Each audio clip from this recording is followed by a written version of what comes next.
Hello, everyone. Gary Laubach, Mike Joseph. We are indeed behind the mic for the final time in the 2017 season as we get ready for game number 153 against the Mountain Hawks of Lehigh University. They'll come into the ball game 4-6, but more importantly, they'll come in 4-1 in the Patriot League, which puts them right atop the Patriot League, tied with Colgate.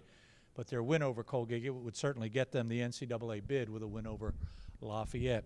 Mike, as we look at Lehigh, offensively, they have every ingredient you would want. They've got an outstanding quarterback in Brad Mays, outstanding running back in Dom Bragalone, who already has rushed for 1,200 yards, and they have an outstanding receiving core, Pelletier, and also the young freshman, Porto Real.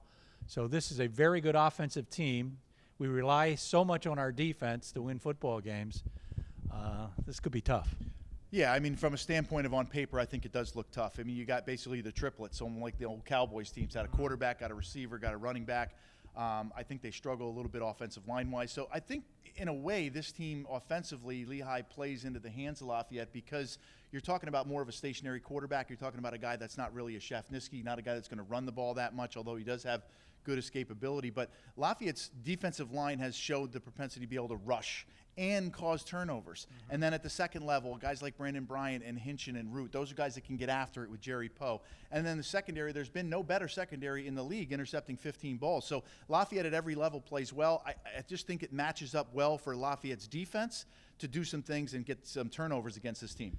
But we have to be realistic here. The least number of points Lehigh has scored in a Patriot League game is 34. For the most part, they've been in the 40s in every one of the Patriot League games, which means that even if the defense plays well, how does our offense find a way to put more points on the board? Well, that's the question right now, and I think that's the question for John Garrett and his offensive staff, is to try to find a way to control the football and stay on the field. These are things we talked about last week. You cannot go 3 and out. You can't even go 4 and 5 and out. You've got to be able to change field position. You got to turn turnovers into points, and that's the thing I think Lafayette has not been capitalizing on, the amount of takeaways that Lafayette has gotten. So offensively, they're going to have to find a way. I think the way is the short passing game. I think C.J. Emil, Matt Mrazek's got to catch 7 to 8 to 10 balls. Has to.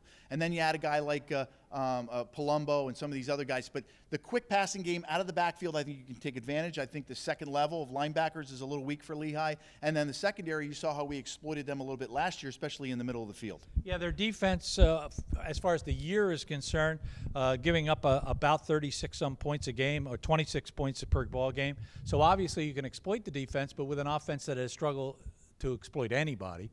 So we get to the game. It's Lafayette-Lehigh, and there's always the underlying emotional aspect of this game. You played in it. You coached in it. Can emotion carry you to victory, which we may very well need to have in order to win? Well, I think it can carry you just so far, and then you fall back on basically execution.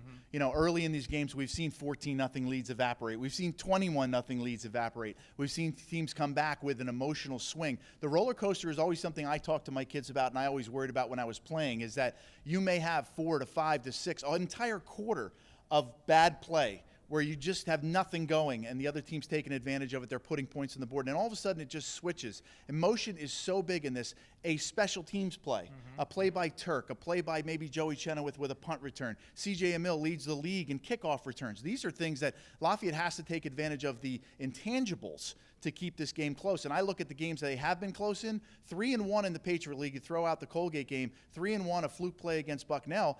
Every game that's been 7 points or less in the Patriot League, Lafayette's found a way to win those games. Those are games that they would have lost last year. Well, let's give yourself a little bit of a plug here. Inside the Huddle this week, I know everybody will be a little more interested in what you're talking about. What's the theme? Well, the theme basically is just a checklist of who has the advantage in different areas. Offensively, I gave the advantage to Lehigh. Defensively, to Lafayette. Special teams, I gave to Lafayette as well. I think they have more players that can make plays on special teams. And then, obviously, I talked a little bit about the field. You're playing on a grass field, much different than the turf. So a guy like C.J. Emil, who's kind of a turf back, where Bragalone's more of a plotter, more of a guy that's going to kind of pound it between the tackles. The grass doesn't matter, but Lafayette doesn't play on grass very often. So I think that's got to be a factor when you talk about weather. And then the it factor and the wow factor. I mean, it's going to be, I always talk about this game as being a 5 senses game. You can smell it, you can taste it, you can see it. I mean, it's just so close to you. And finally you get to touch it, and then who's going to take advantage of those touches?